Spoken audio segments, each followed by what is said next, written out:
आदरणीय अध्यक्ष जी, इस सत्र के प्रारंभ में ही मैं जब मीडिया के साथियों से बात कर रहा था तब मैंने सभी माननीय सांसदों को अपील करते हुए एक बात का उल्लेख किया था। मैंने कहा था कि ये सत्र भारत के विजयोत्सव का सत्र है।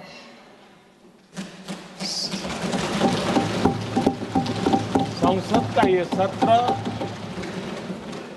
भारत के गौरवगान का सत्र है।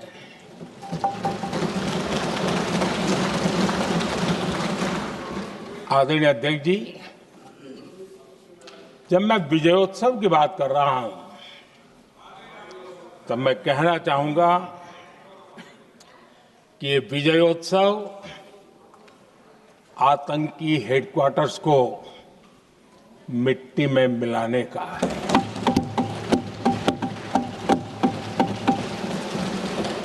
जब मैं विजयोत्सव कहता हूं तो ये विजयोत्सव सिंदूर की सौगंध पूरा करने का है।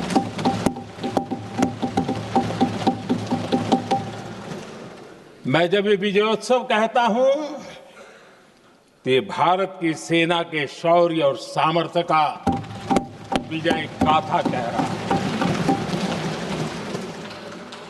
जब मैं विजयोत्सव कह रहा हूं तो 140 करोड़ भारतीयों की एकता, इच्छा शक्ति, उसके एक अप्रतिम जीत का विजयोत्सव की बात करता हूं। आदरणीय अध्यक्ष जी, मैं इसी विजय भाव से इस सदन में भारत का पक्ष रखने के लिए खड़ा हुआ।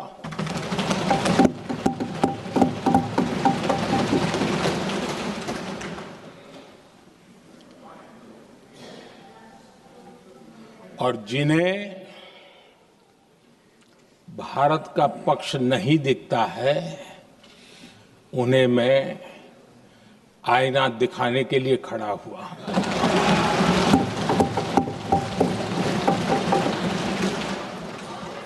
आदरणीय अध्यक्ष जी, मैं 140 करोड़ देशवासियों की भावनाओं में अपना स्वर मिलाने के लिए उपस्थित हुआ हूं। ये 140 करोड़ देशवासियों की भावना के जो गूंज है, जिस सदन में सुनाई दी है, मैं उसे अपना एक स्वर मिलाने खड़ा हुआ। आदरणीय अध्यक्ष जी, ऑपरेशन सिंदूर के दरमियान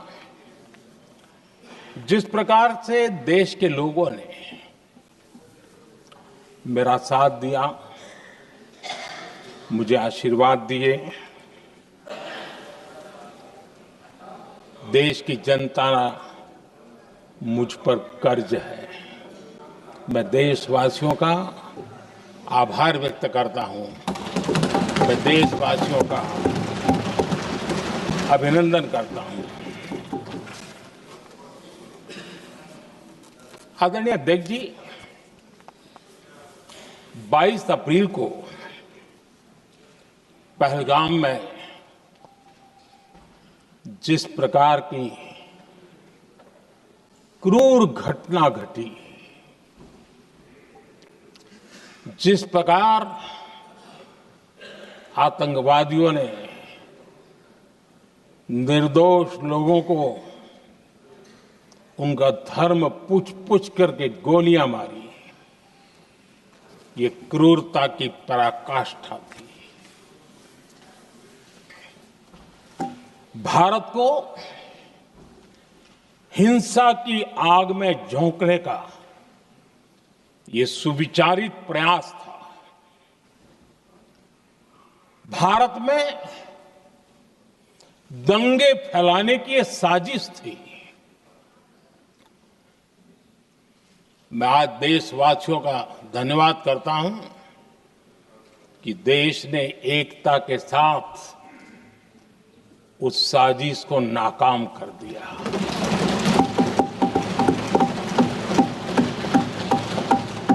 आदरणीय अध्यक्ष जी, 22 अप्रैल के बाद मैंने एक सार्वजनिक रूप से और विश्व को समझ में आए इसलिए कुछ अंग्रेजी में भी वाक्यों का प्रयोग किया था और मैंने कहा था कि हमारा संकल्प है, हम आतंकियों को मिट्टी में मिला देंगे।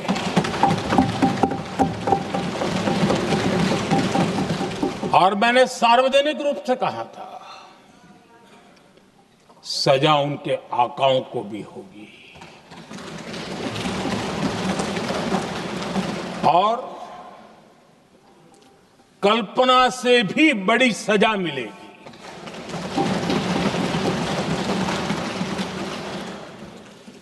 22 अप्रैल को मैं विदेश था, मैं तुरंत लौट के आया और आने के तुरंत बाद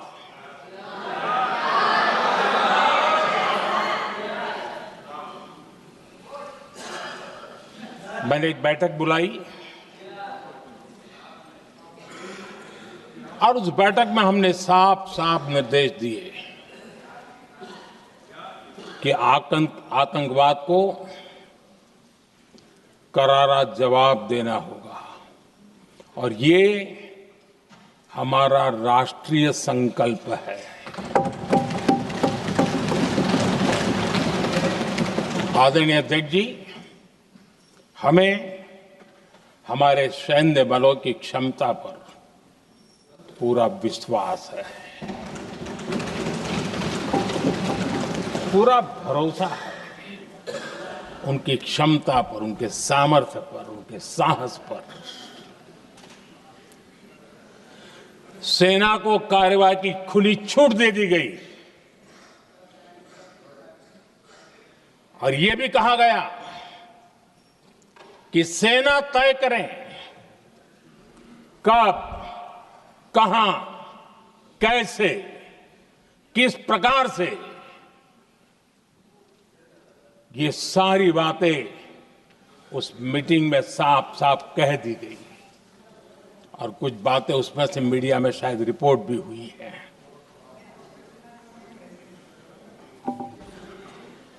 हमें गर्व है, आतंकियों को वो सजा दी और सजा ऐसी है कि आज भी आतंक के उन आकाओं की नींद उड़ी हुई है।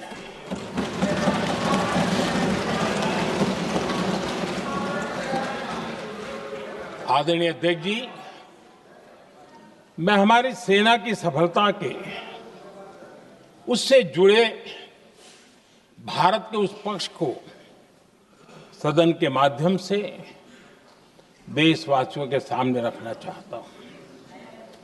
पहला पक्ष, पहलगाम हमले के बाद से ही पाकिस्तानी सेना को अंदाजा लग चुका था कि भारत कोई बड़ी कार्रवाई करेगा। उनके तरफ से न्यूक्लियर की धमकियों के भी बयान आना शुरू हो चुके थे। भारत ने 6 मई रात और 7 मई सुबह जैसा तय किया था वैसी कार्रवाई की और पाकिस्तान कुछ नहीं कर पाया। 22 मिनट में 22 अप्रैल का बदला निर्धारित लक्ष्य के साथ हमारी सेना ने ले लिया। दूसरा पक्ष, आदरणीय अध्यक्ष जी, पाकिस्तान के साथ हमारी लड़ाई तो कई बार हुई है, लेकिन ये पहली ऐसी भारत की रणनीति बनी कि जिसमें पहले जहां कभी नहीं गए थे वहां हम पहुंचे, पाकिस्तान के कोने कोने में आतंकी अड्डों को धुआं धुआं कर दिया गया।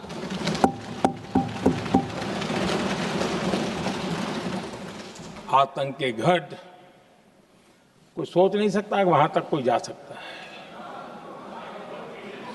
बहावलपुर और मुर्गे उसको भी जमीन दोस्त कर दिया गया। आदरणीय अध्यक्ष जी, हमारे सेनाओं ने आतंकी अड्डों को तबाह कर दिया।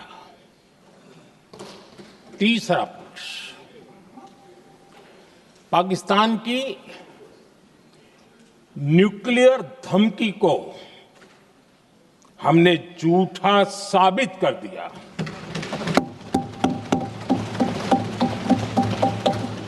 भारत ने सिद्ध कर दिया कि न्यूक्लियर ब्लैकमेलिंग अब नहीं चलेगा और न ही ये न्यूक्लियर ब्लैकमेलिंग के सामने भारत झुकेगा। आदरणीय अध्यक्ष जी, चौथा पक्ष, भारत ने दिखाई अपनी तकनीकी क्षमता। पाकिस्तान के सीने पर सटीक प्रहार किया। पाकिस्तान के एयरबेस एसेट्स को भारी नुकसान हुआ और आज तक उनके कई एयरबेस आईसीयू में पड़े हैं। आज टेक्नोलॉजी आधारित युद्ध का युग है। ऑपरेशन सिंदूर इस महारत में भी सफल सिद्ध हुआ है।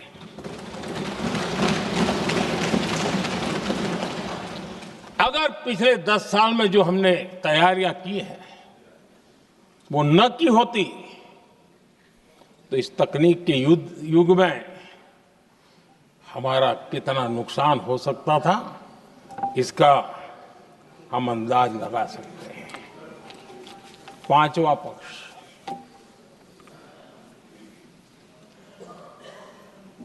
ऑपरेशन सिंदूर के दरमियान पहली बार हुआ जब आत्मनिर्भर भारत की ताकत को दुनिया ने पहचाना। Made in India drone, made in India missile ने पाकिस्तान के हथियारों की पोल खोल करके रख दी।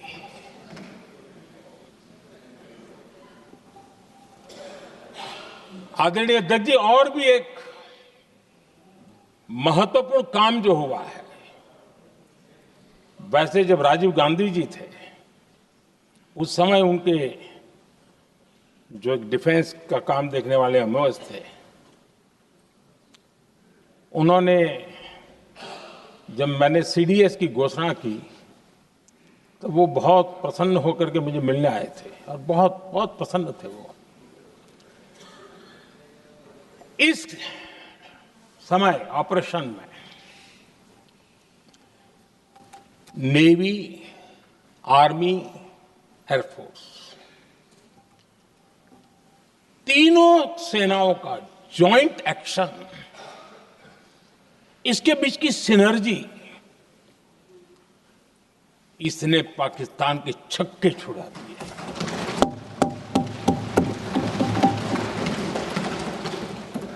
आदरणीय अध्यक्ष जी, आतंक की घटनाएं पहले भी देश में होती थी, लेकिन पहले आतंकवादियों के मास्टरमाइंड निश्चिंत होते थे और वो आगे की तैयारी में लगे रहते थे। उनको पता था कुछ नहीं होगा। लेकिन अब स्थिति बदल गई है। अब हमले के बाद मास्टरमाइंड को नींद नहीं आती। उनको पता है कि भारत आएगा और मार के जाएगा।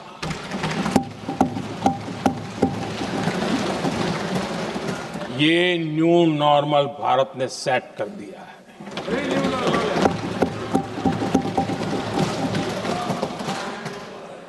आदरणीय अध्यक्ष जी, दुनिया ने देख लिया कि हमारी कार्यवाही का दायरा कितना बड़ा, स्केल कितना बड़ा। सिंदूर से लेकर के सिंधु तक पाकिस्तान पर कार्रवाई की है। ऑपरेशन सिंदूर ने तय कर दिया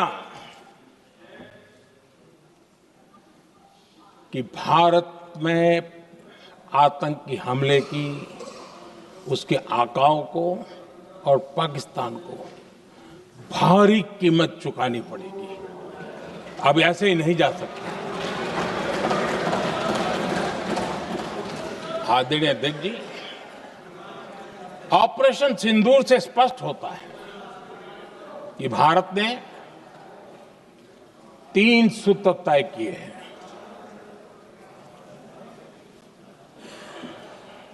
अगर भारत पर आतंकी हमला हुआ तो हम अपने तरीके से, अपनी शर्तों पर, अपने समय पर जवाब दे करके रहेंगे।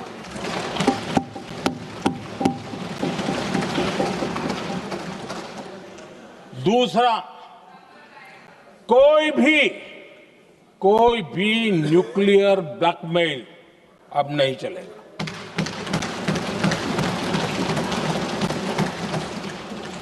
और तीसरा, हम आतंकी सरपरस्त सरकार और आतंक के आकाओं, उनको अलग अलग नहीं देखेंगे। आदरणीय अध्यक्ष जी,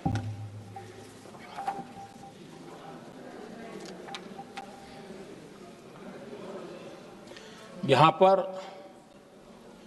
विदेश नीति को लेकर के भी काफी बातें कही गई हैं।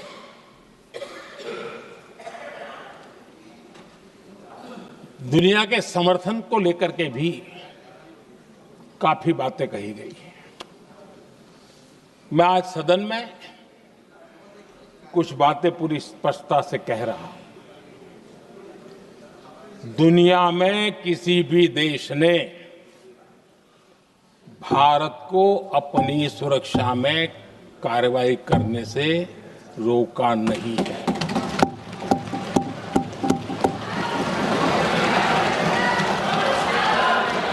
संयुक्त राष्ट्र 193 कंट्रीज,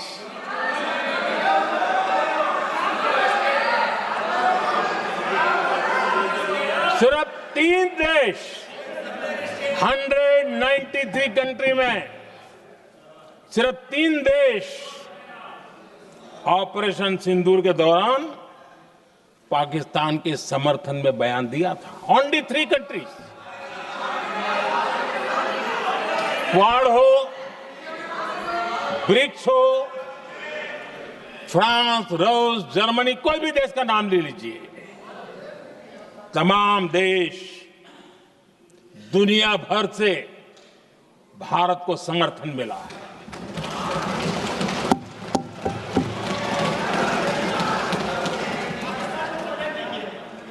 आदरणीय अध्यक्ष जी, दुनिया का समर्थन तो मिला, दुनिया के देशों का समर्थन मिला, माननीय, लेकिन ये दुर्भाग्य है कि मेरे देश के वीरों के पराक्रम को कांग्रेस का समर्थन नहीं।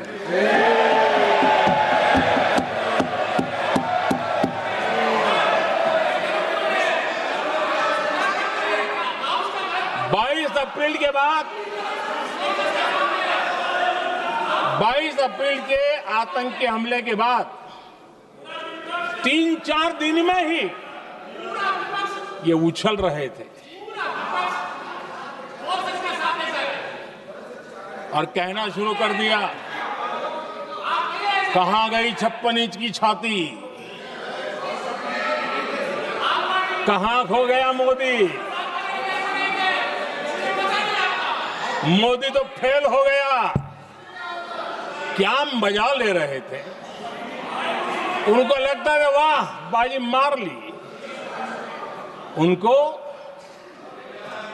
पहलगाम के निर्दोष लोगों की हत्या में भी वो अपनी राजनीति तराशते थे।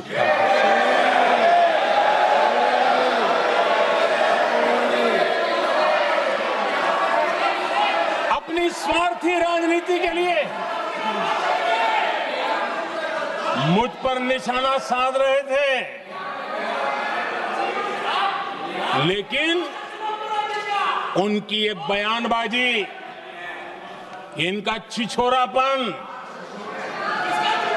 देश के सुरक्षा बलों का मनोबल गिरा रहा था।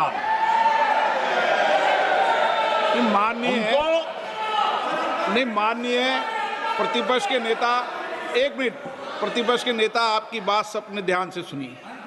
आप बेटे कांग्रेस कर रहे हैं और कुछ नेताओं को पीछे से, ये उचित नहीं है आपके लिए। न भारत के सामर्थ्य पर भरोसा है और न ही भारत की सेनाओं पर। इसलिए वो लगातार ऑपरेशन सिंदूर पर सवाल उठा रहे हैं। ऐसा करके आप लोग मीडिया में हेडलाइंस तो ले सकते हैं, लेकिन देशवासियों के दिलों में जगह नहीं बना सकते।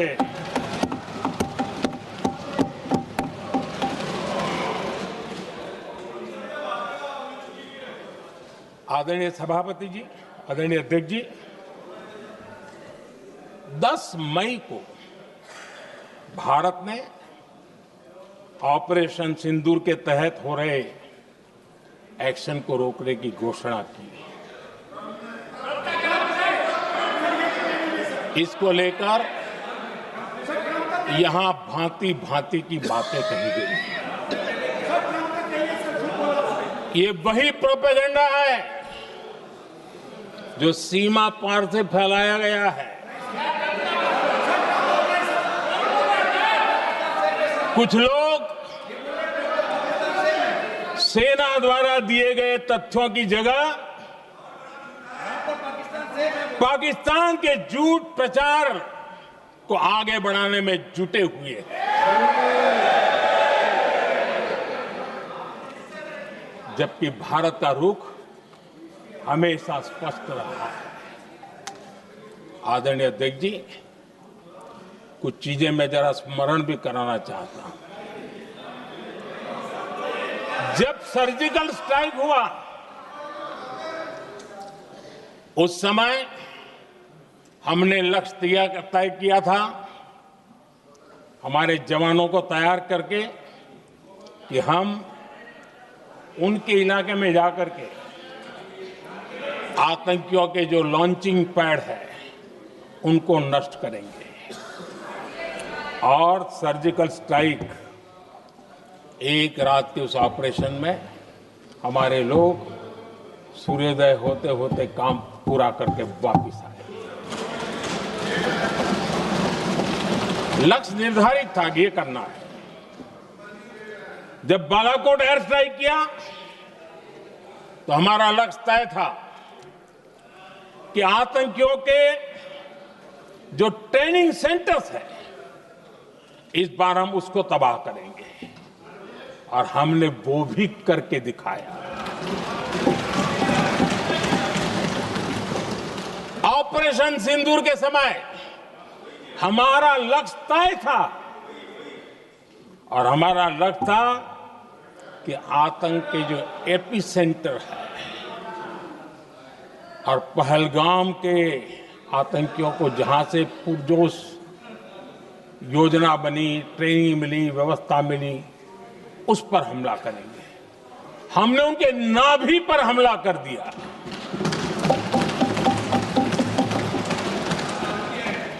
जहां पहलगाम के आतंकियों का रिक्रूटमेंट हुआ, ट्रेनिंग होती थी, फंडिंग होता था, उन्हें टेक्निकल सपोर्ट मिलता था, शस्त्र सरंजाम मिलता था, उस जगह को आइडेंटिफाई किया और हमने सटीक तरीके से ऑपरेशन सिंदूर के तहत आतंकियों की नाभि पे प्रहार कर दिया।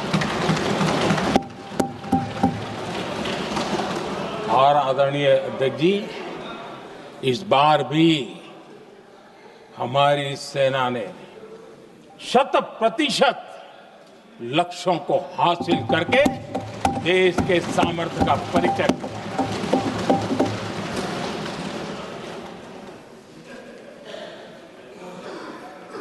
कुछ लोग जानबूझकर के कुछ चीजें भूलने में इंटरेस्टेड होते हैं। देश भूलता नहीं है, देश को याद है।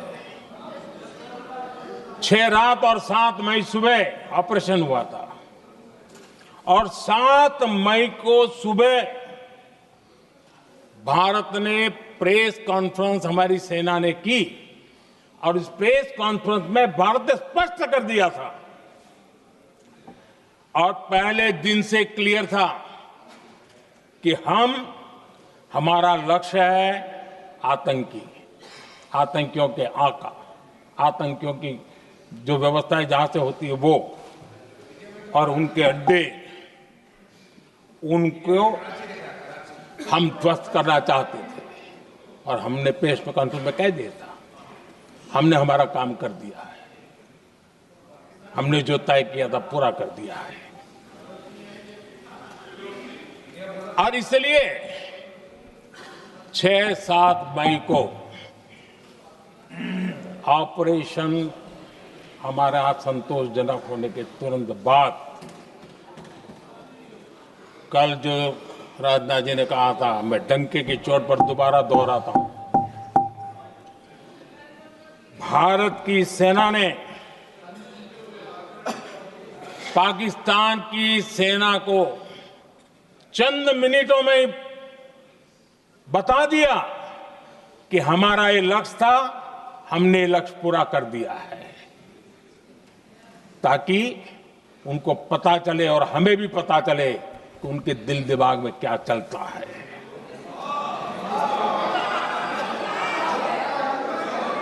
हमने अपना लक्ष्य 100% हासिल कर लिया था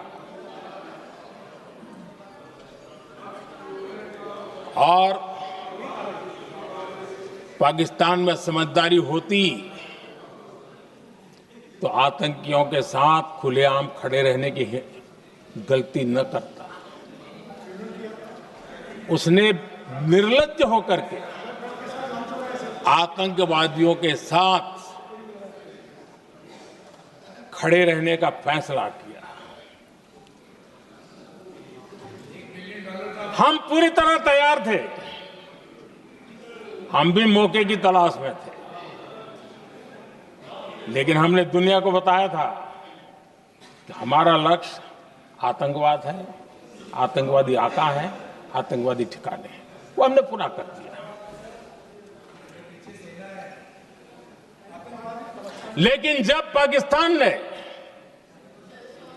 आतंकियों की मदद में आने का फैसला किया और मैदान में उतरने की हरकत की, तो भारत की सेना ने सालों तक याद रह जाए ऐसा करारा जवाब दे करके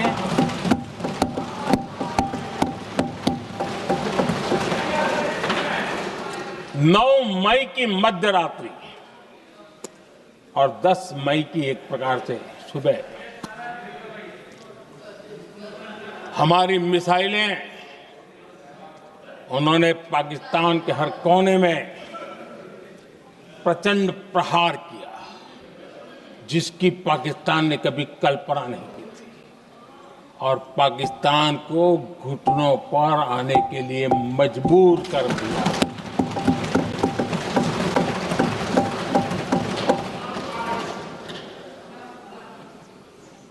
और आपने टीवी में भी देखा है, वहां से क्या बयान आते थे।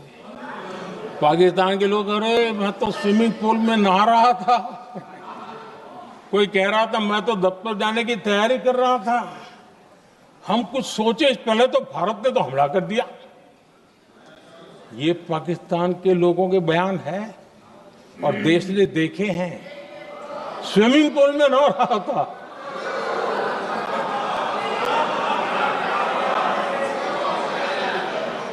और जब इतना कड़ा प्रहार हुआ, पाकिस्तान ने कभी सोचा तक नहीं था, तब जाकर के पाकिस्तान ने फोन करके डीजीएमओ के सामने फोन करके गुहार लगाई, बस करो, बहुत मारा, अब ज्यादा मार झेलने की ताकत नहीं है, प्लीज हमला रोक दो। ये पाकिस्तान के डीजीएमओ का फोन था। और भारत ने तो पहले दिन ही कह दिया था, 7 तारीख सुबह की प्रेस देख लीजिए, कि हमने हमारा लक्ष्य पूरा कर दिया है, अगर आप कुछ करोगे तो महंगा पड़ेगा। और आप धीरे ऐसे कैसे चलता है? प्लीज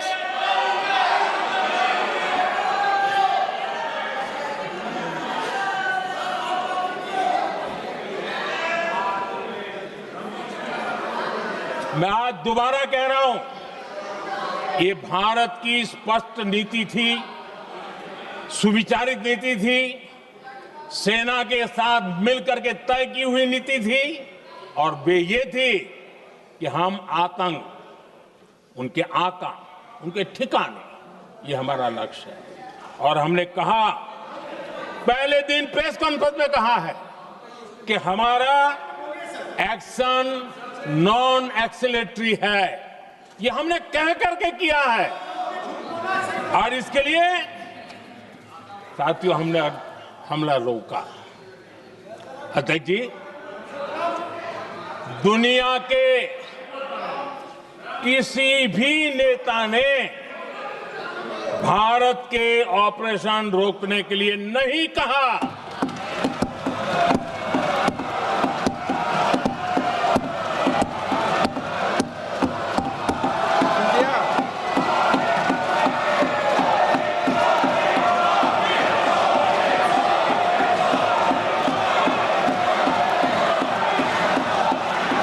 उसी दौरान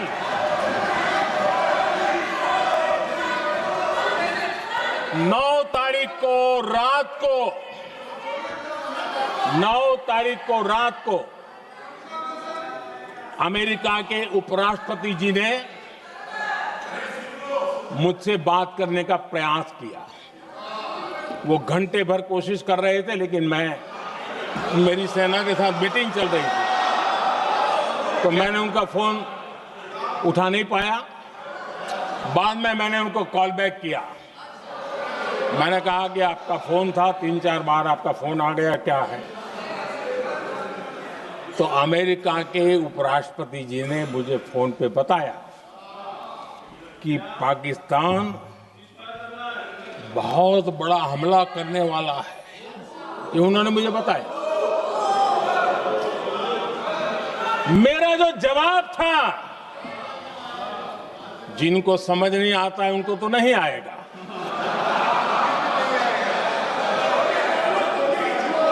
मेरा जवाब था, अगर पाकिस्तान का ये इरादा है तो उसे बहुत महंगा पड़ेगा।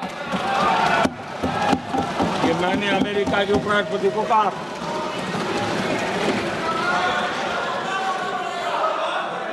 अगर पाकिस्तान हमला करेगा तो हम बड़ा हमला कर करके जवाब देंगे। ये मेरा जवाब था। और आगे मेरा एक वाक्य था, मैंने कहा था हम गोली का जवाब गोले से देंगे। ये 9 तारीख रात की बात है और 9 रात में और 10 सुबह हमने पाकिस्तान को सैन्य शक्ति को तहस नहस कर दिया था। और यही हमारा जवाब था, यही हमारा जज्बा था। और आज पाकिस्तान भी भली भांति जान गया है कि भारत का हर जवाब पहले से ज्यादा तगड़ा होता है।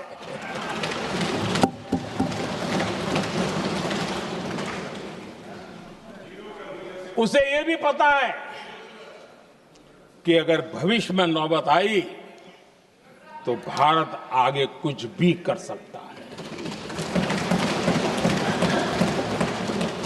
और इसलिए मैं फिर से लोकतंत्र के इस मंदिर में दोहराना चाहता हूं, ऑपरेशन सिंदूर जारी है।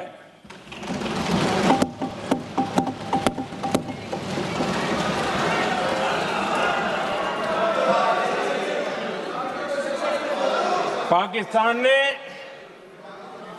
दुस्साहस की अगर कल्पना की तो उसे करारा जवाब दिया जाएगा।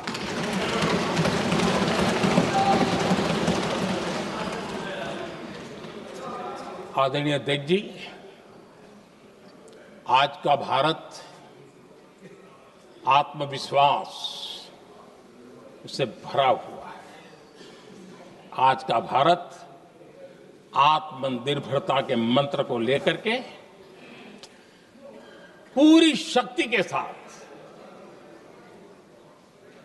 तेज गति से आगे बढ़ रहा है। देश देख रहा है भारत आत्मनिर्भर बनता जा रहा है। लेकिन देश ये भी देख रहा है कि एक तरफ तो भारत आत्मनिर्भरता की ओर तेज गति से आगे बढ़ रहा है, लेकिन कांग्रेस मुद्दों के लिए पाकिस्तान पर निर्भर होती जा रही है।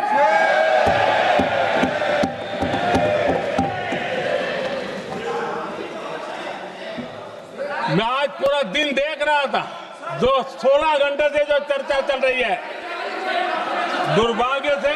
प्लीज बैठिए, सब जवाब दे दिया आपका। आप सुनते नहीं, सबका जवाब दे दिया। प्लीज दुर्भाग्य से सुनिए जवाब। कांग्रेस को पाकिस्तान के मुद्दे इंपोर्ट करने पड़ रहे हैं।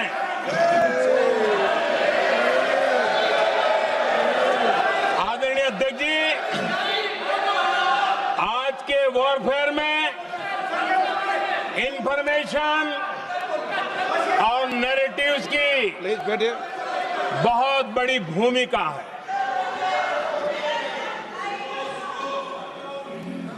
नैरेटिव घड़ करके, एआई का भी भरपूर उपयोग करके सेनाओं के मनोबल को कमजोर करने के खेल भी खेले जाते हैं। जनता के अंदर अविश्वास पैदा करने के भी भरपूर प्रयास होते हैं। दुर्भाग्य से कांग्रेस और उसके सहयोगी पाकिस्तान के ऐसे ही प्रपंच के प्रवक्ता बन चुके हैं।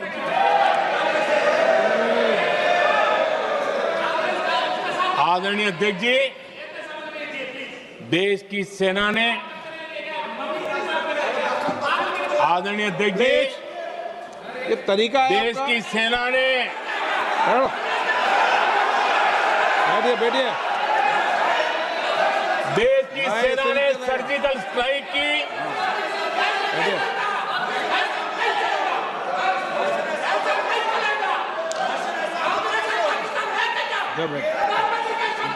बैठिए।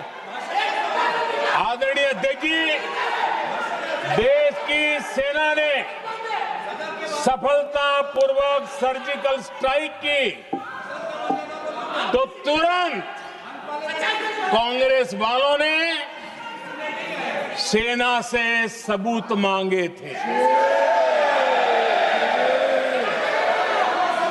लेकिन जब उन्होंने देश का मूड देखा, देश का मिजाज देखा, तो सुर उनके बदलने लगे और बदल करके क्या कहने लगे। कांग्रेस के लोगों ने कहा, ये सर्जिकल स्ट्राइक क्या बड़ी बात है, ये तो हमने भी की थी। एक ने कहा 3 सर्जिकल स्ट्राइक की थी, दूसरे ने कहा 6 सर्जिकल स्ट्राइक की थी, तीसरे ने कहा 15 सर्जिकल स्ट्राइक की थी। जितना बड़ा नेता उतना बड़ा आंकड़ा चल रहा था।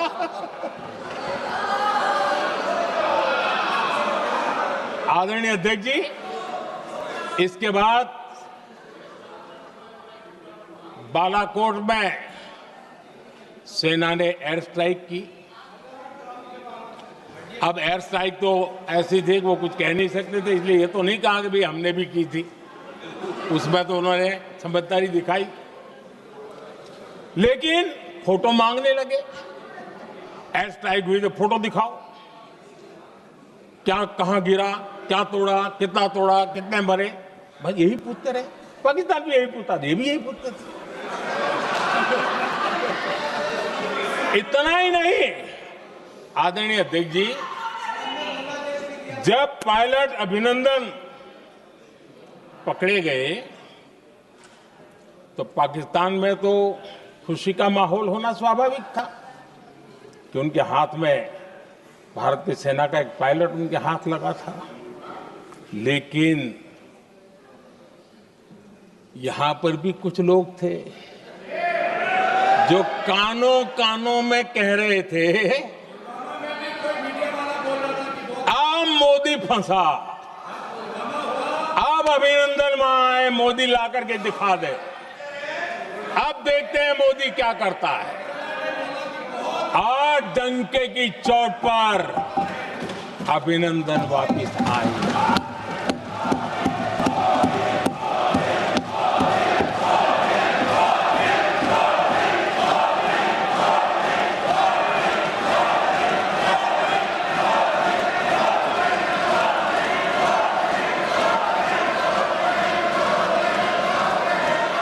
अभिनंदन को ले आए तो इनकी बोलती बंद हो गई। इनको लगा यार ये नसीब वाला आदमी है, हमारा हथियार हाथ से निकल गया। आदरणीय अध्यक्ष जी, पहलगाम हमले के बाद हमारा बीएसएफ का एक जवान पाकिस्तान के कब्जे में गया, तो फिर इनको लगा वाह बड़ा मुद्दा हाथ में आ गया है, अब मोदी फंस जाएगा। अब तो मोदी की फजीयत जरूर होगी। और उनकी इकोसिस्टम ने सोशल मीडिया में बहुत सारी कथाएं वायरल की कि ये बीएसएफ के जवान का क्या होगा, उसके परिवार का क्या होगा, ये वापस आएगा, कब आएगा, कैसे आएगा, न जाने क्या क्या चला दिया। आदरणीय अध्यक्ष जी, बीएसएफ का वो जवान भी आन बान शान के साथ वापस आया।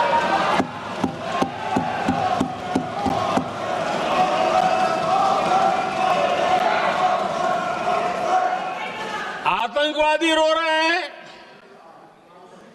आतंकवादियों के आका रो रहे हैं, और उनको रोते देखकर यहां भी कुछ लोग रो रहे हैं।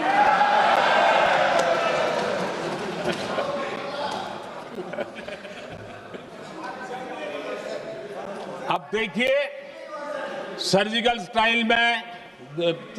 स्ट्राइक चल रही थी, उसके बाद उन्होंने एक खेल खेलने की कोशिश की, बात जमी नहीं। एयर स्ट्राइक हुई तो दूसरा खेल खेलने की कोशिश की, वो भी जमी नहीं। जब ये ऑपरेशन सिंदूर हुआ तो उन्होंने नया पैंतरा शुरू किया। और क्या शुरू किया? रोक क्यों दिया? पहले तो मानने को तैयार नहीं थे कि मुक्त करते, अब कहते रोक क्यों दिया। वाह बयान बहादुरों,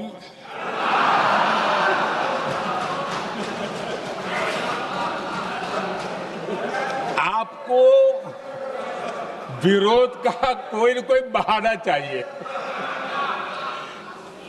और इसलिए सिर्फ मैं नहीं, पूरा देश आप पर हंस रहा है।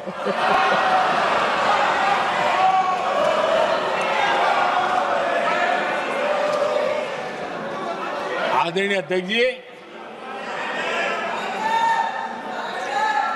सेना का विरोध, सेना के प्रति एक पता नहीं नेगेटिविटी, ये कांग्रेस का पुराना रवैया रहा है।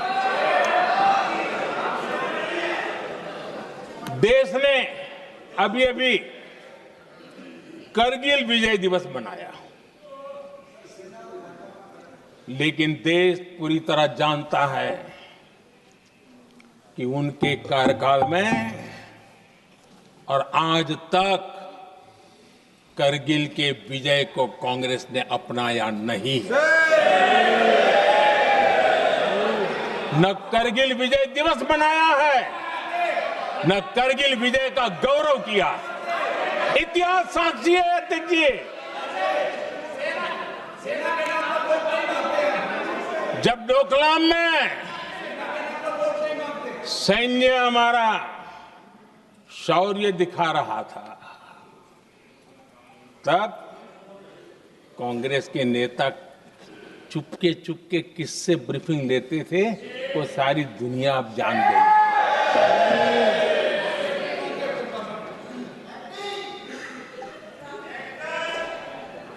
आप निकाल दीजिए पाकिस्तान के सारे बयान और यहां हमारा विरोध करने वाले लोगों के बयान, फुल स्टॉप कॉमा के साथ एक है। क्या कहेंगे इसको? और बुरा लगता है सच बोलते हैं तो। पाकिस्तान के साथ सुर में सुर मिला दिया जाता है। आदरणीय अध्यक्ष जी, देश हैरान है, कांग्रेस ने पाकिस्तान को क्लीन चिट दे दी है।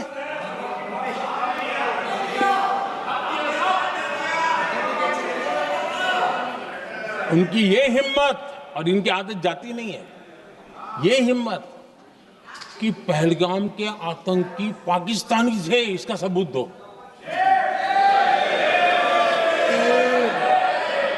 क्या कह रहे हो तुम लोग? तो कौन सा तरीका है? और यही मांग पाकिस्तान कर रहा है जो कांग्रेस कर रही है। और आदरणीय अध्यक्ष जी, आज जब सबूतों की कोई कमी नहीं है, सब कुछ आंखों के सामने दिखता है, तब ये हालत है। अगर ये सबूत ना होते तो क्या करते ये लोग, आप बताइए। आदरणीय अध्यक्ष जी,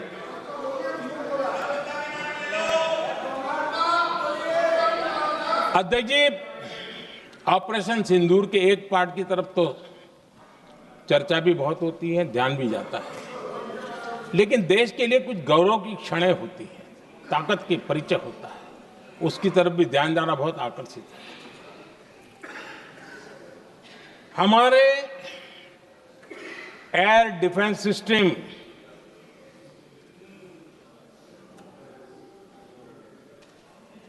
दुनिया में इसकी चर्चा है। हमारे एयर डिफेंस सिस्टम ने पाकिस्तान की मिसाइल और ड्रोन्स उसको तिनके की तरफ बिखेर दिया था।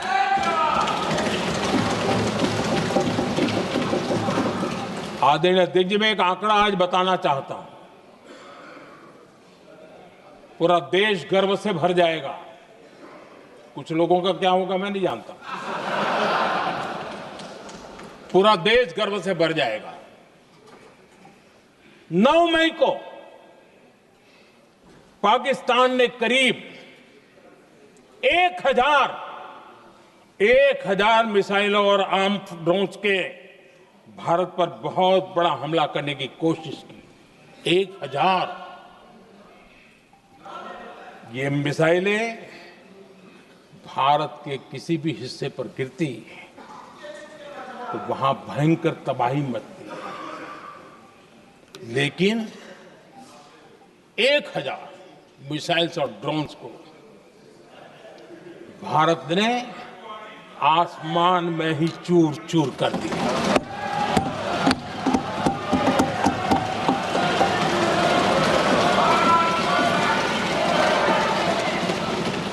हर देशवासी को इससे गर्व हो रहा।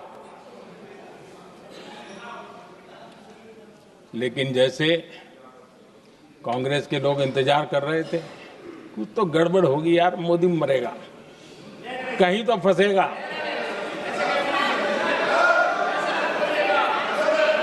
पाकिस्तान ने आदमपुर एयरबेस पर हमले का झूठ फैलाया, उस झूठ को बेचने की भरपूर कोशिश की, पूरी ताकत दी लगा दी। मैं अगले ही दिन आदमपुर पहुंचा और खुद जाकर के उनके झूठ को मैंने बेनकाब कर दिया। तब जाकर के उनको अकल ठिकाने लगी कि अब ये झूठ चलने वाला नहीं है। आदरणीय अध्यक्ष जी, जो हमारे छोटे दलों के साथी हैं, जो राजनीति में नए हैं, उनको कभी शासन में रहने का अवसर नहीं मिला, उनसे कुछ बातें निकलती मैं समझ सकता हूं। लेकिन कांग्रेस पार्टी ने इस देश में लंबे समय तक राज किया है, उसको शासन की व्यवस्थाओं का पूरा पता है, उन चीजों से वो निकले हुए लोग हैं, उनके लिए शासन व्यवस्था क्या होती इसकी समझ पूरी है, अनुभव है उनके पास। उसके बाद भी विदेश मंत्रालय तुरंत जवाब दे, उसको स्वीकारना नहीं। विदेश मंत्री जवाब दे, इंटरव्यू दे, बार बार बोले, उसको स्वीकारना नहीं। गृह मंत्री बोले, रक्षा मंत्री बोले, किसी पर भरोसा नहीं। जिसने इतने सालों तक राज किया, उनको देश की व्यवस्थाओं पर अगर भरोसा नहीं है, तब शक उठता है कि क्या हालत हो गई है इनकी। आदरणीय अध्यक्ष जी, अब कांग्रेस का भरोसा पाकिस्तान के रिमोट कंट्रोल से बनता है और बदलता है।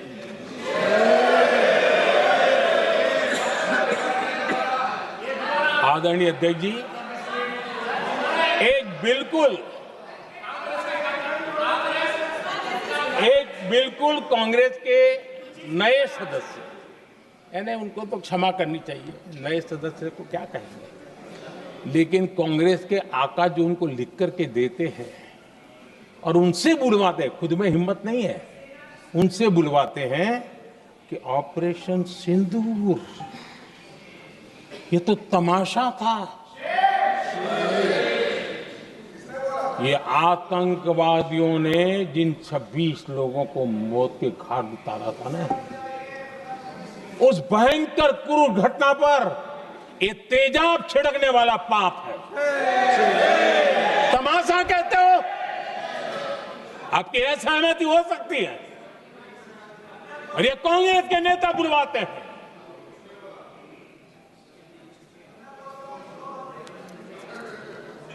आदरणीय अध्यक्ष जी, पहलगाम के हमलावरों को कल हमारे सुरक्षा बलों ने ऑपरेशन महादेव करके अपने अंजाम तक पहुंचाया।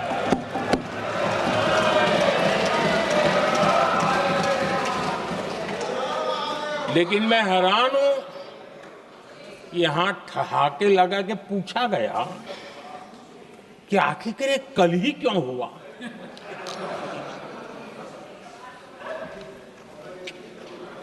अब ये क्या हो गया है इस बीच समझ नहीं आ रहा है।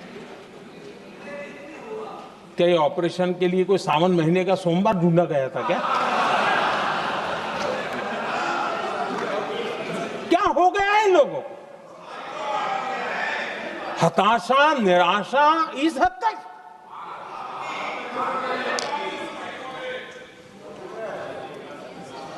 और देखिए मजा, पिछले कई सप्ताह से हाँ ऑपरेशन सिंदूर वगैरह तो ठीक है, पहलगाम के आतंकियों का क्या हुआ, पहलगाम के आतंकियों का।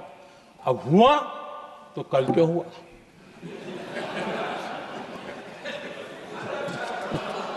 और कल ही क्यों हुआ? क्या हाल है अध्यक्ष जी का। आदरणीय अध्यक्ष जी,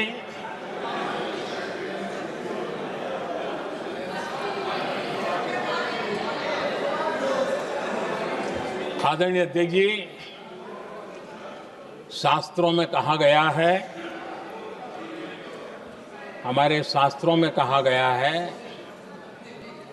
शस्त्रेण रक्षिते राष्ट्रे, शस्त्रेण रक्षिते राष्ट्रे शास्त्र चर्चा प्रवर्तते। अर्थात जब राष्ट्र शस्त्र से सुरक्षित होते हैं तभी वहां शास्त्र की, ज्ञान की चर्चाएं जन्म ले पाती है। जब सीमा पर सेनाएं मजबूत होती है तभी लोकतंत्र प्रखर होता है। आदरणीय अध्यक्ष जी, ऑपरेशन सिंदूर बीते दशक में भारत की सेना के सशक्तिकरण का एक साक्षात प्रमाण है। ऐसे ही नहीं हुआ है। कांग्रेस के शासन के दौरान सेनाओं को आत्मनिर्भर बनाने के संबंध में सोचा तक नहीं जाता था। आज भी आत्मनिर्भर शब्द की मजाक उड़ाई जाती है। वैसे वो महात्मा गांधी से आया हुआ है, लेकिन आज भी मजाक उड़ाई जाती है। हर रक्षा सौदे में कांग्रेस अपने मौके खोजती रहती थी।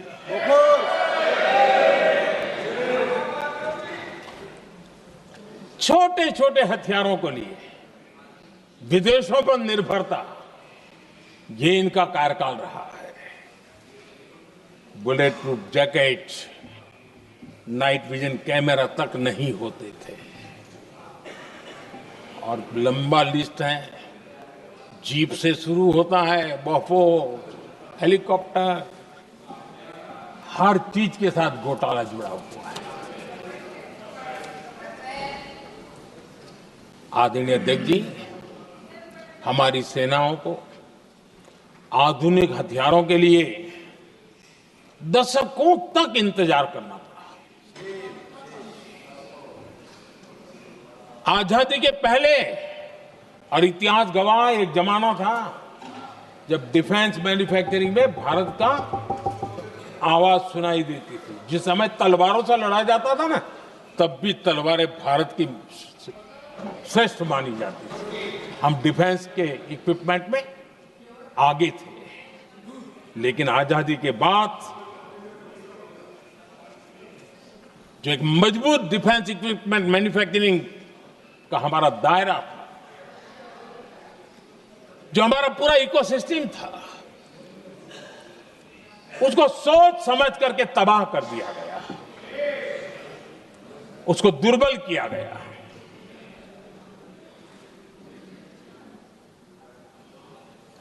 रिसर्च और मैन्युफैक्चरिंग के लिए रास्ते बंद कर दिए गए।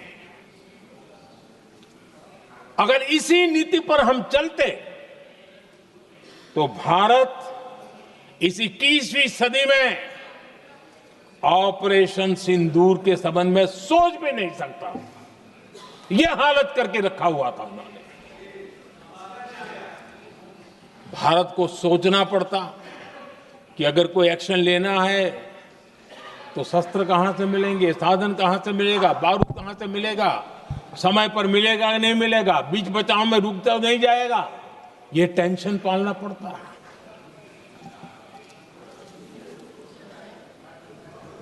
आदरणीय अध्यक्ष जी, बीते एक दशक में मेक इन इंडिया हथियार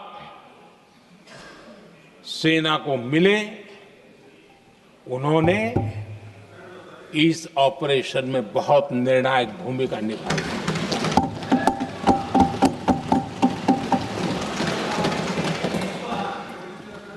आदरणीय अध्यक्ष जी,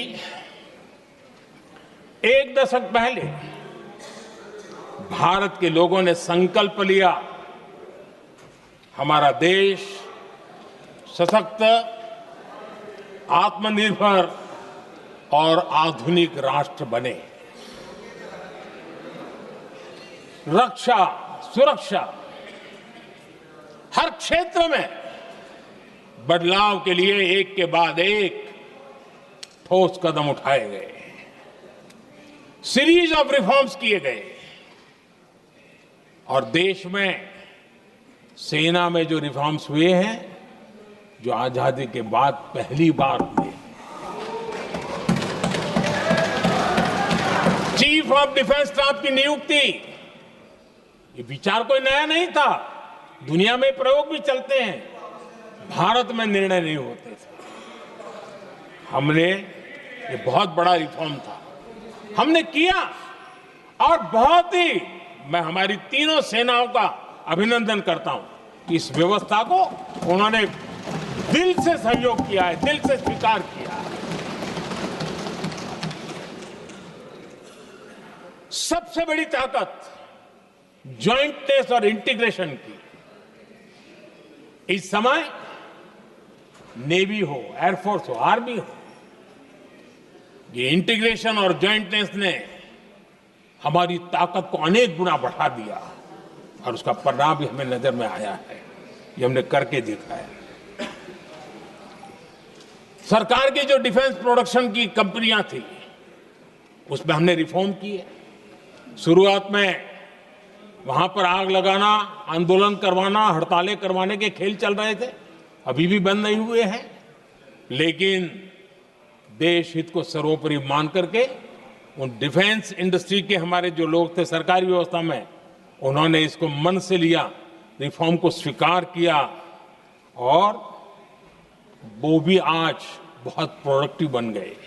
इतना ही नहीं, हमने प्राइवेट सेक्टर के लिए भी डिफेंस के दरवाजे खोल दिए हैं और आज भारत का प्राइवेट सेक्टर आगे आ रहा है।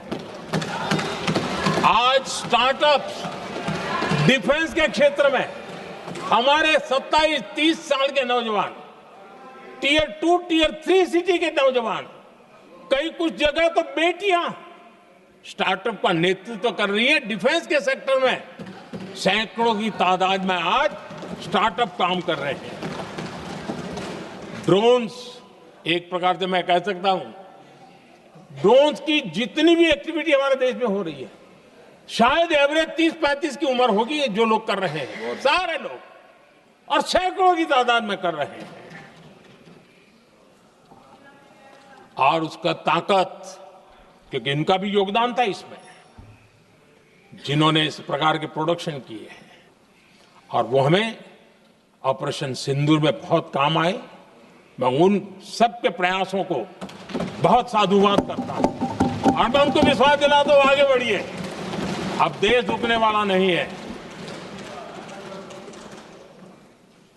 आदरणीय अध्यक्ष जी, डिफेंस सेक्टर में मेक इन इंडिया ये नारा नहीं था, हमने इसके लिए बजट पॉलिसी में जो परिवर्तन करना था, जो नए इनिशिएटिव ले रहे थे, वो नए इनिशिएटिव लिए। और सबसे बड़ी बात, क्लियर कट विजन के साथ हमने देश में make in India defence sector के अंदर तेज गति से हम आगे बढ़ रहे हैं। आदरणीय अध्यक्ष जी, एक दशक में डिफेंस का बजट लगभग पहले से 3 गुना हुआ है। डिफेंस प्रोडक्शन में करीब करीब 250% वृद्धि हुई है, 250% वृद्धि हुई है। 11 वर्षों में डिफेंस एक्सपोर्ट 30 गुना से भी ज्यादा बढ़ा है, 30 गुना से ज्यादा। डिफेंस एक्सपोर्ट आज दुनिया के करीब 100 देशों तक हम पहुंचे। और आदरणीय अध्यक्ष जी, कुछ चीजें ऐसी होती हैं जो इतिहास में बहुत बड़ा प्रभाव छोड़ती हैं। ऑपरेशन सिंदूर ने डिफेंस का जो मार्केट है उसमें भारत का झंडा गाड़ दिया है। भारत के हथियारों की डिमांड आज बढ़ती चली जा रही है, मांग बढ़ रही है। ये भारत में उद्योगों को भी बल देगी, एमएसएमई को बल देगी, हमारे नौजवानों को रोजगार देगी और हमारे नौजवान अपनी बनाई चीजों से दुनिया में अपनी ताकत का प्रदर्शन कर पाएंगे। ये आज दिख रहा है, मैं देख रहा हूं। डिफेंस के क्षेत्र में जो आत्मनिर्भर भारत की दिशा में हम जो कदम उठा रहे हैं, मैं हैरान हूं। कुछ लोगों को आज भी तकलीफ हो रही है, जैसे उनका खजाना लूट गया। ये कौन सी मानसिकता है? देश को ऐसे लोगों को पहचानना होगा। आदरणीय अध्यक्ष जी, मैं स्पष्ट करना चाहता हूं, डिफेंस में भारत का आत्मनिर्भर होना ये आज की शस्त्रों की स्पर्धा में के काल में विश्व शांति के लिए भी जरूरी है।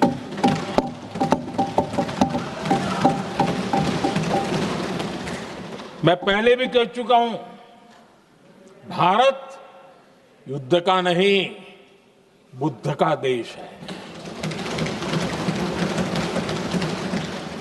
हम समृद्धि, शांति चाहते हैं, लेकिन हम ये कभी न भूले कि समृद्धि का और शांति का रास्ता शक्ति से ही गुजरता है।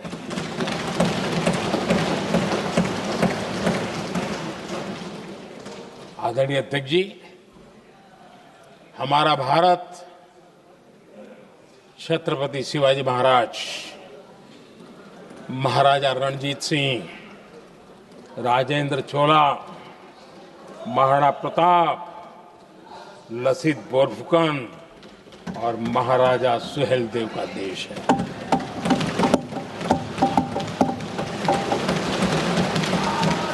आदरणीय अध्यक्ष जी, हम विकास और शांति के लिए सामरिक सामर्थ्य पर भी फोकस करते हैं। आदरणीय अध्यक्ष जी,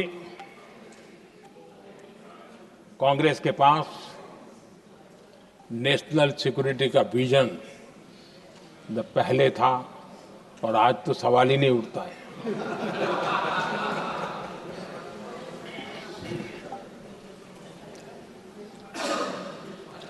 कांग्रेस ने हमेशा नेशनल सिक्योरिटी पर समझौता किया। आज जो लोग पूछ रहे हैं पीओके को वापस क्यों नहीं लिया, वैसे ये सवाल मुझे ही पूछ सकते हैं और किसको पूछ सकते हैं।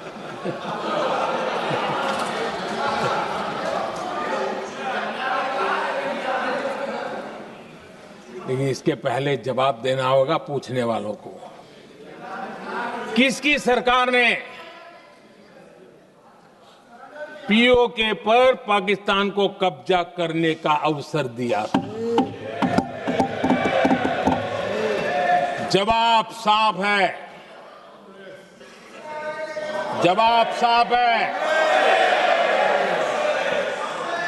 जब भी मैं नेहरू जी की चर्चा करता हूं तो कांग्रेस और उसका पूरा इकोसिस्टम बिलबिला जाता है, पता नहीं क्या है।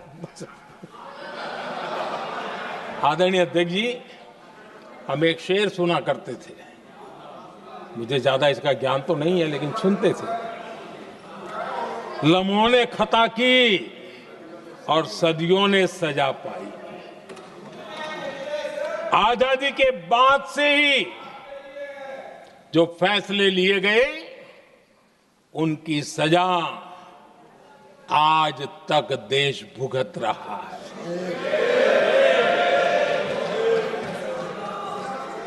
यहां बार बार एक बात का जिक्र हुआ और मैं फिर से करना चाहूंगा।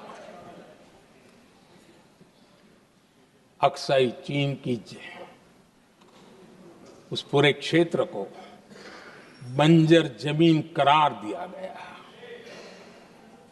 ये कह करके तो बंजर है। देश की 38,000 वर्ग किलोमीटर जमीन हमें खोनी पड़ी।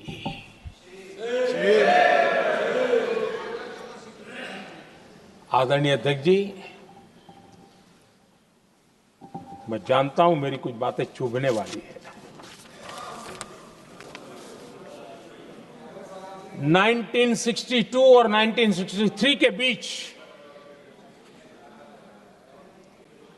कांग्रेस के नेता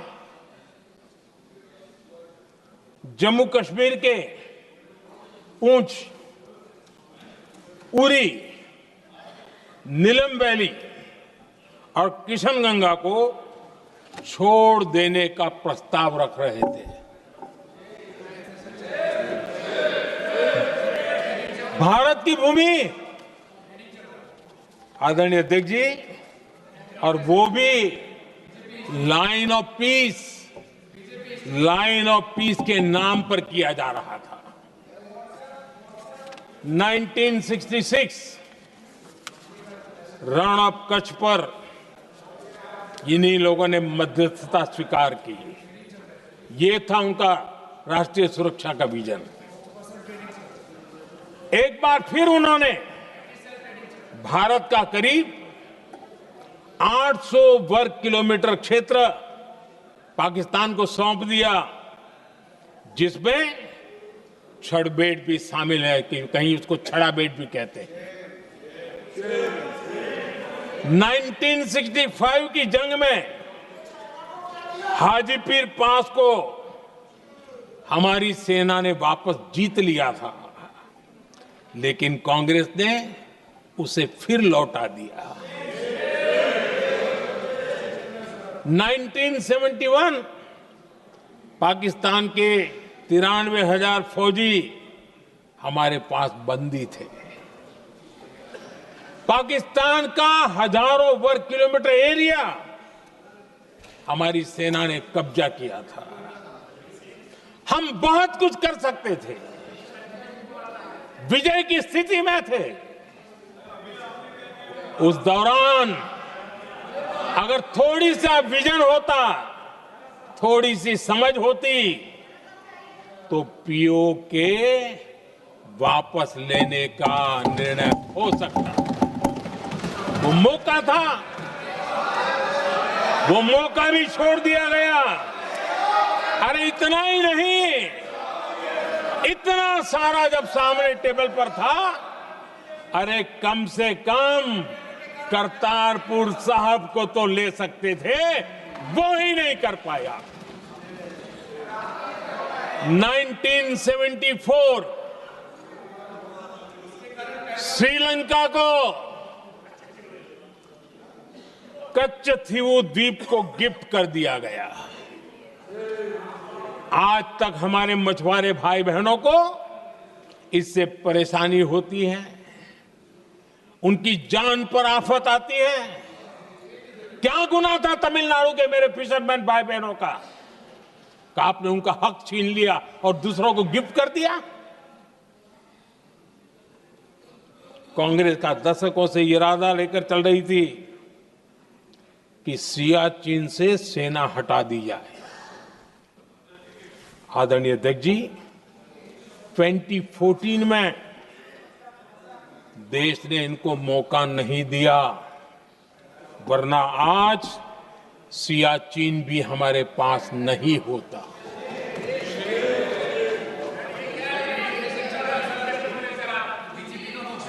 आदरणीय अध्यक्ष जी, आजकल कांग्रेस के जो लोग हमें डिप्लोमेसी का पाठ पढ़ा रहे हैं, मैं उन्हें उनकी डिप्लोमेसी याद दिलाना चाहता हूं, ताकि उनको भी कुछ याद रहे, पता चले। 26/11 जैसे भयंकर हमले के बाद बहुत बड़ा आतंकी हमला था। कांग्रेस का पाकिस्तान से प्रेम नहीं रुका। इतनी बड़ी घटना 26/11 की हुई थी। विदेशी दबाव में हमले के कुछ हफ्तों के भीतर ही कांग्रेस सरकार ने पाकिस्तान से बातचीत शुरू कर दी। आदरणीय अध्यक्ष जी, कांग्रेस सरकार ने 26/11 की इतनी बड़ी घटना के बाद भी एक भी डिप्लोमेट को भारत से बाहर निकालने की हिम्मत नहीं की। छोड़ो, इसे एक वीजा तक कैंसिल नहीं किया, एक वीजा तक कैंसिल नहीं कर पाए थे। देश पर पाकिस्तानी स्पॉन्सर्ड बड़े बड़े हमले होते गए, लेकिन यूपीए सरकार ने पाकिस्तान को मोस्ट फेवर्ड नेशन का दर्जा देकर रखा था। वो कभी वापस नहीं लिया था। एक तरफ देश मुंबई के हमले का लिए न्याय मांग रहा था, दूसरी तरफ कांग्रेस पाकिस्तान के साथ व्यापार करने में लगी थी।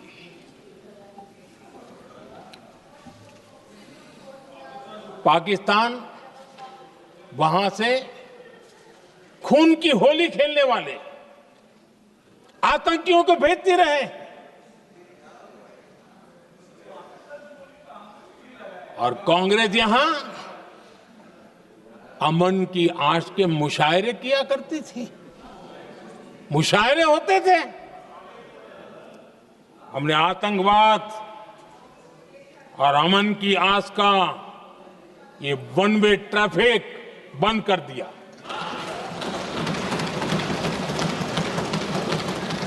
हमने पाकिस्तान का MFN का दर्जा रद्द किया, वीजा बंद किया। हमने अटारी वाघा बॉर्डर को बंद कर दिया। आदरणीय अध्यक्ष जी,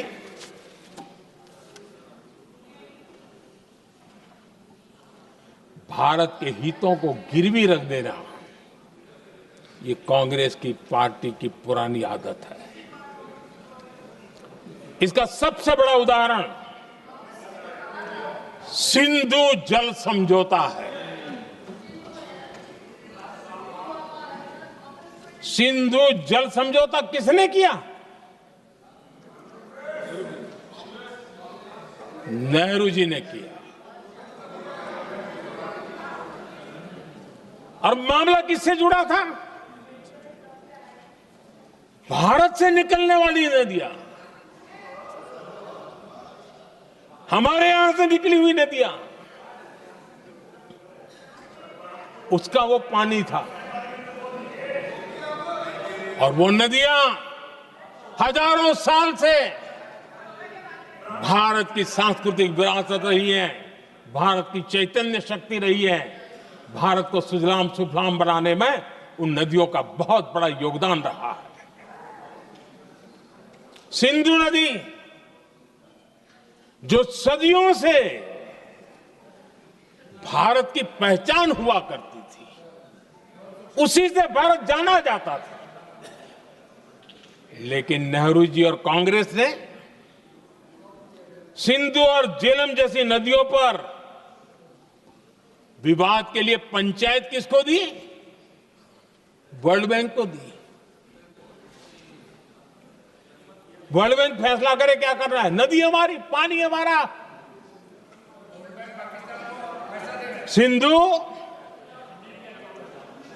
सिंधु जल समझौता सीधा सीधा भारत की अस्मिता और भारत के स्वाभिमान के साथ किया गया बहुत बड़ा धोखा था।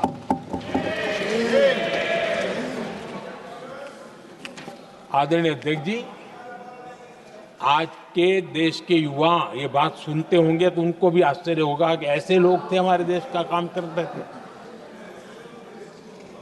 नेहरू जी ने इस ट्रीटी करी और क्या किया? ये जो पानी था, जो नदियां थी, जो भारत से निकल रही थी, उन्होंने 80% पानी पाकिस्तान को देने के लिए वो राजी हो गए।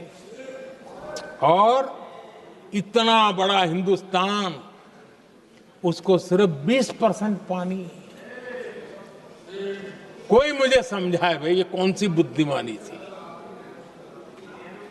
कौन सा देश हित था? कौन सी डिप्लोमेसी थी? क्या हालत करके बना के रखा था आप लोगों ने? इतनी बड़ी आबादी वाला हमारा देश, हमारे यहां से निकलती हुई ये नदियां, और सिर्फ 20% पानी, और 80% पानी उन्होंने उसको दिया जो देश खुलेआम भारत को अपना दुश्मन करार कर देता रहता है, दुश्मन कहता रहा। और ये पानी पर किसका हक था? हमारे देश के किसानों का, हमारे देश के नागरिकों का, हमारा पंजाब, हमारा जम्मू कश्मीर, देश के एक बहुत बड़े हिस्से को इन्होंने पानी के संकट में धकेल दिया, इस एक कारण से। और राज्यों के भीतर भी पानी को लेकर के आपस में संघर्ष पैदा हुई है, प्रतिस्पर्धा पैदा हुई, और उनका जिस पर हक था उस पर पाकिस्तान मौज करता रहा। और ये दुनिया में अपनी डिप्लोमेसी के पाठ पढ़ाते रहते हैं। आदरणीय अध्यक्ष जी, अगर ये ट्रीटी न होती तो पश्चिमी नदियों पर कई बड़ी परियोजनाएं बनती। पंजाब, हरियाणा, राजस्थान और दिल्ली, वहां के किसानों को भरपूर पानी मिलता, पीने के पानी की कोई समस्या नहीं रहती। औद्योगिक प्रगति के लिए भारत बिजली बना पाता। इतना ही नहीं, नेहरू जी ने इसके उपरांत करोड़ों रुपए भी दिए ताकि पाकिस्तान नहर बना सके।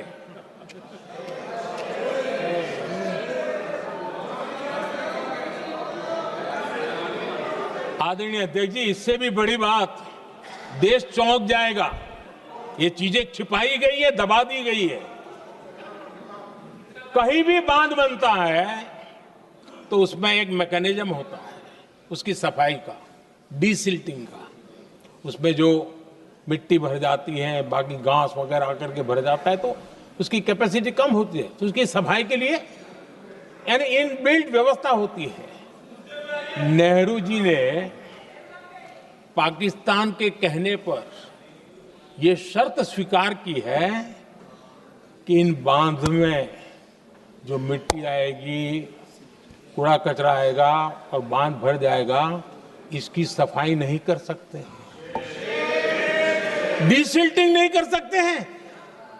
बांध हमारे यहां, पानी हमारा, लेकिन निर्णय पाकिस्तान का कि आप डिसिल्टिंग नहीं कर सकते। इतना ही नहीं, जब इस बार मैं डिटेल में गया तो एक बांध तो ऐसा है कि जहां ये डिसिल्टिंग के लिए जो गेट होता है ना, उसको वेल्डिंग कर दिया गया है ताकि कोई गलती से भी खोल करके वो मिट्टी को निकाल ना दे।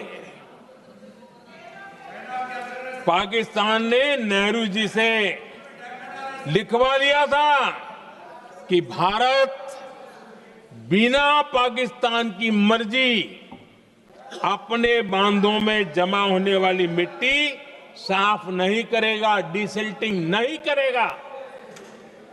ये समझौता देश के खिलाफ था और बाद में नेहरू जी को भी ये गलती माननी पड़ी। इस समझौते में निरंजन दास गुलाटी करके एक सज्जन उसमें जुड़े हुए थे। उन्होंने एक किताब लिखी है। उस किताब में उन्होंने लिखा है कि फरवरी 1961 में नेहरू ने उनसे कहा था, गुलाटी, मुझे उम्मीद थी कि यह समझौता अन्य समस्याओं के समाधान का रास्ता खोलेगा, लेकिन हम वहीं हैं जहां पहले थे। ये नेहरू जी ने कहा। नेहरू जी केवल तत्कालिक प्रभाव देख पा रहे थे, इसलिए उन्होंने कहा कि हम वहीं के वहीं हैं। लेकिन सच्चाई ये कि इस एग्रीमेंट के कारण देश बहुत पिछड़ गया, देश बहुत पीछे चल गया और देश का बहुत नुकसान हुआ।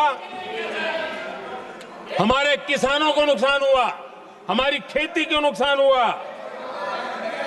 और नेहरू जी उस डिप्लोमेसी को जानते थे जिसमें किसान का कोई वजूद ही नहीं था।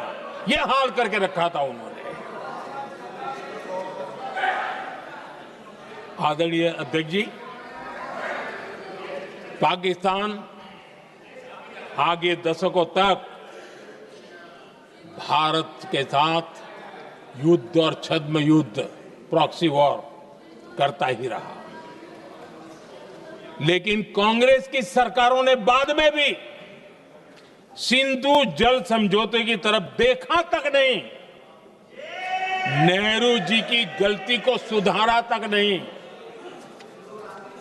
आदरणीय अध्यक्ष जी, लेकिन अब भारत ने पुरानी गलती को सुधारा है, ठोस निर्णय लिया है। भारत ने नेहरू जी द्वारा किए गई बहुत बड़ी ब्लंडर, सिंधु जल समझौते को देश हित में, किसानों के हित में एबेंस में रख दिया है। देश का अहित करने वाला ये समझौता अब इस रूप में आगे नहीं चल सकता। भारत ने तय कर दिया है, खून और पानी साथ साथ नहीं बह सकते।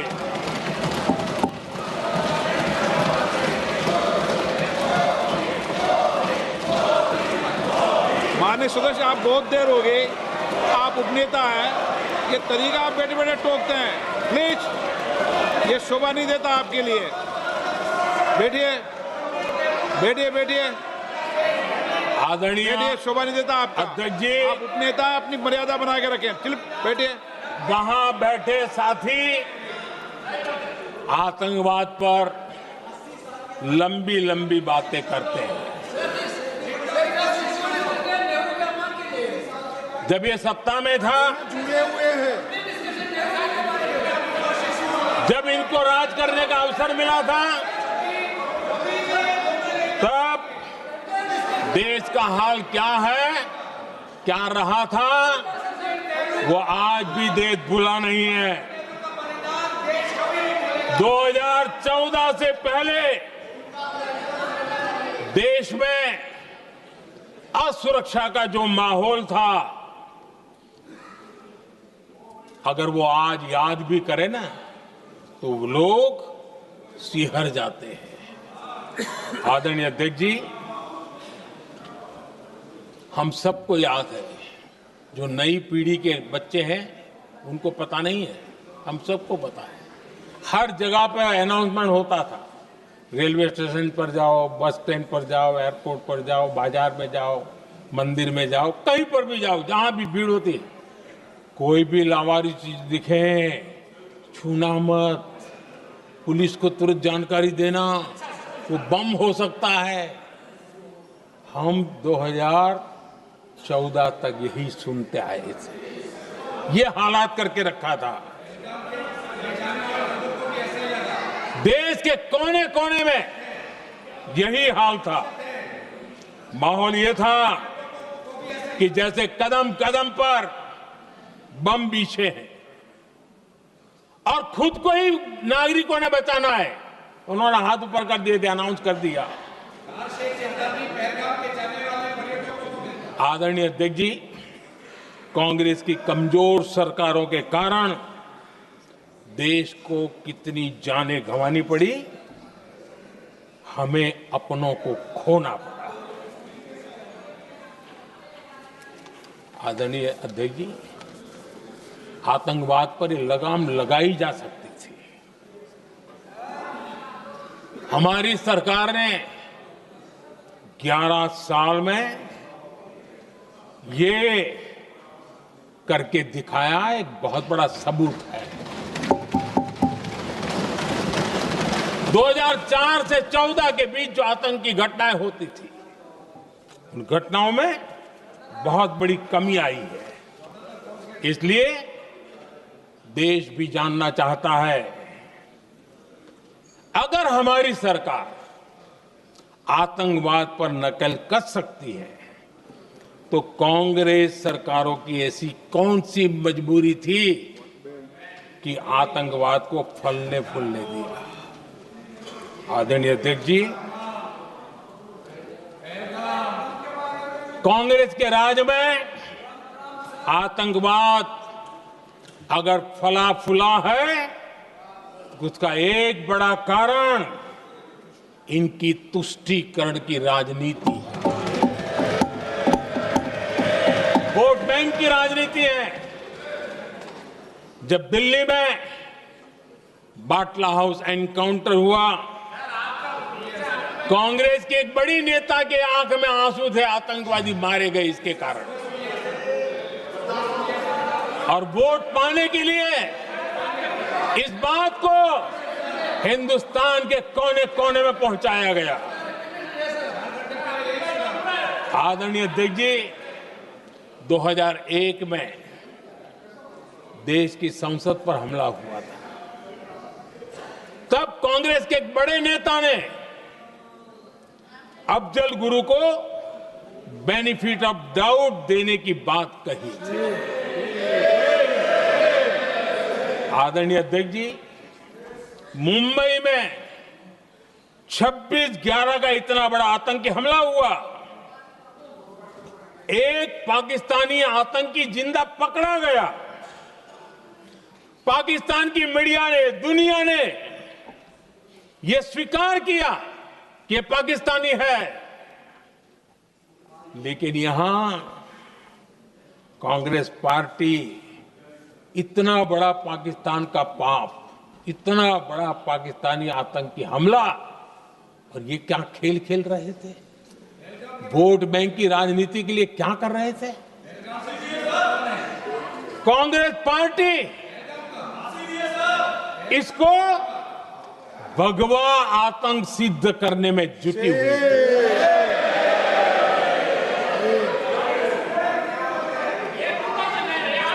कांग्रेस दुनिया को हिंदू आतंकवाद की छड़ी बेचने में लगी हुई थी। कांग्रेस के एक नेता ने अमेरिका के बड़े राजनयिक को यहां तक कह दिया था कि लश्कर-ए तोयबा से भी बड़ा खतरा भारत के हिंदू ग्रुप है। ये कहा गया था तुष्टीकरण के लिए कांग्रेस ने जम्मू कश्मीर में भारत का संविधान, बाबा साहब आंबेडकर का संविधान, उसे जम्मू कश्मीर में पैर नहीं रखने दिए, इन्होंने घुसने नहीं दिया, उसे बाहर रखा। तुष्टीकरण और वोट बैंक की राजनीति के लिए कांग्रेस हमेशा देश की सुरक्षा को बलि चढ़ाती रही। आदरणीय अध्यक्ष जी, तुष्टीकरण के लिए ही कांग्रेस ने आतंकवाद से जुड़े कानूनों को कमजोर किया। गृहमंत्री जी ने आज विस्तार से सदन में कहा है, इसलिए मैं इसको रिपीट करना नहीं चाहता। आदरणीय अध्यक्ष जी, मैंने इस सत्र की शुरुआत में आग्रह किया था, मैंने कहा था कि दल हित में हमारे मत मिले न मिले, दल हित में हमारे मत मिले न मिले, देश हित में हमारे मन जरूर मिलने चाहिए। पहलगाम की विभीषिका ने हमें गहरे घाव दिए हैं, उसने देश को झकझोर दिया है। इसके जवाब में हमने ऑपरेशन सिंदूर किया तो सेनाओं के पराक्रम ने, हमारे आत्मनिर्भर अभियान ने देश में एक सिंदूर स्पिरिट पैदा किया है।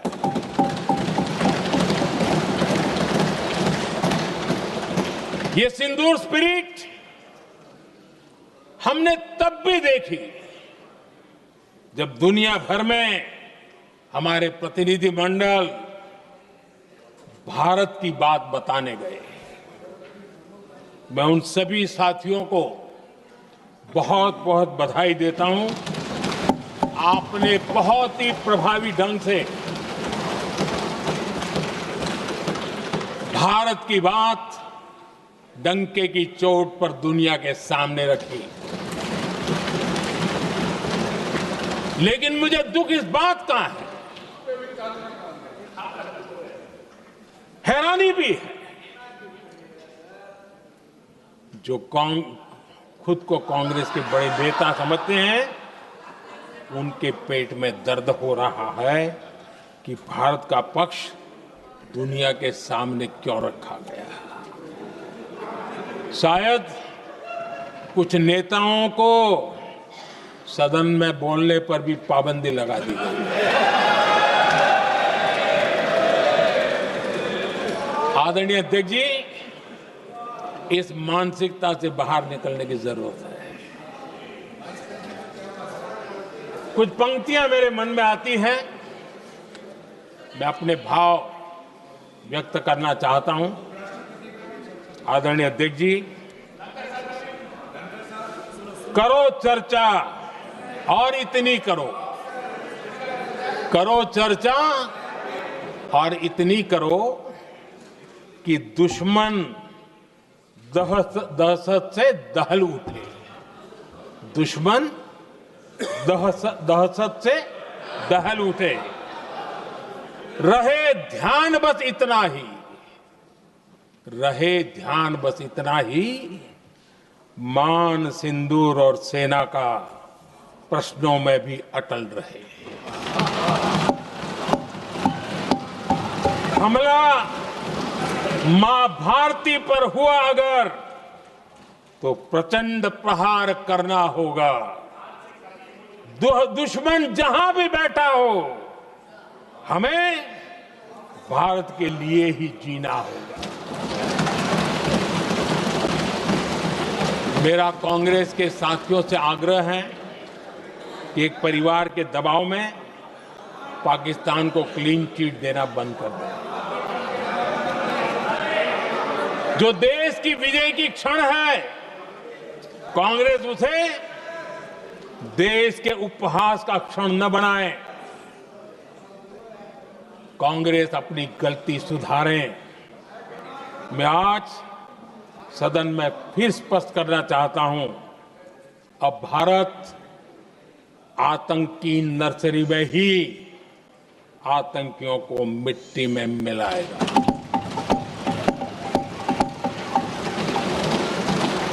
हम पाकिस्तान को भारत के भविष्य खेलने नहीं देंगे और इसलिए ऑपरेशन सिंदूर खत्म नहीं हुआ है, ऑपरेशन सिंदूर जारी है। और ये पाकिस्तान के लिए भी नोटिस है। वो जब तक भारत के खिलाफ आतंक का रास्ता रोकेगा नहीं, तब तक भारत एक्शन लेता रहेगा।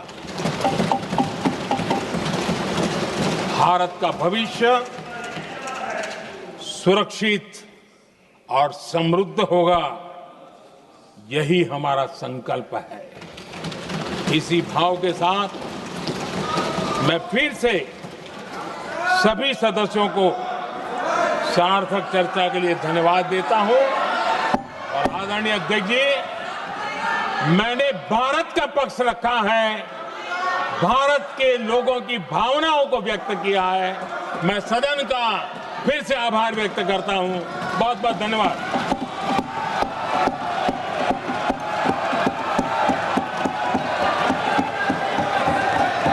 सभा की कार्रवाई बुधवार दिनांक 30 जुलाई 2025 को प्राप्त 11 बजे तक के लिए स्थगित की जाती है।